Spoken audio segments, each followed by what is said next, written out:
Really cool. I hope we go more than 3 minutes on this, but we don't have a lot. Just a little heads up. You're gonna choose between the 1888, yes, that's 1888, or the 1882. I have less than 100. We're gonna start with the 1888, but this to me was one of the coolest stories I've ever heard. What in the world is the Great Southern Hoard? Well, what happened was there was an old-time collector, a guy who was in essence a banker, and he believed in kind of the old school, you know, it was all about the silver and the gold, and so he would go ahead and put these coins away. The United States Mint used to sell silver dollars in bags of 1,000, sealed, that were sealed by the United States Mint, sewn shut, actually.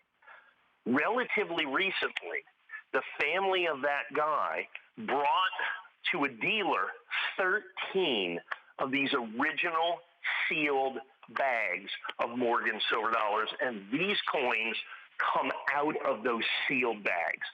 13 bags, that's all that exist, and they came out. The ones that we have are the 1882 that you're going to see, and then the 1888 that will follow up with this as well. Now, this is the 1888. Yeah, this is the 1888.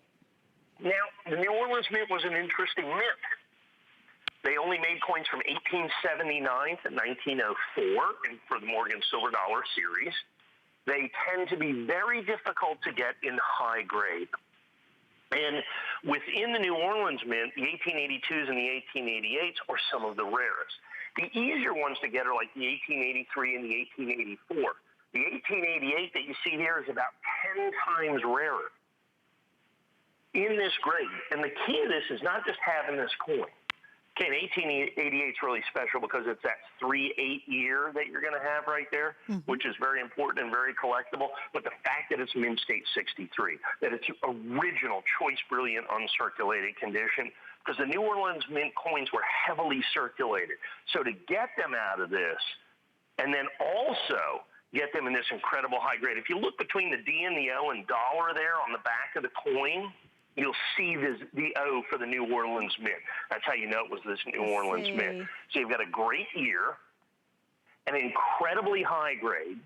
You've got fantastic, what we call provenance. Provenance is where a coin comes from, so that we know that it's one of these special collectible coins.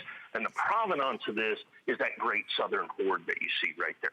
I just think I love the story behind it too, because it was in that private family's collection and it hasn't even been around, like through the families held it since the 60s. I mean, they really held on to this for a long time. Yeah, well, what happened was the Mint sold these bags of coins up until about 64. Right. You could kind of buy these bags from the Mint. So they held them for literally decades and decades and decades, and they were these original, what we call blast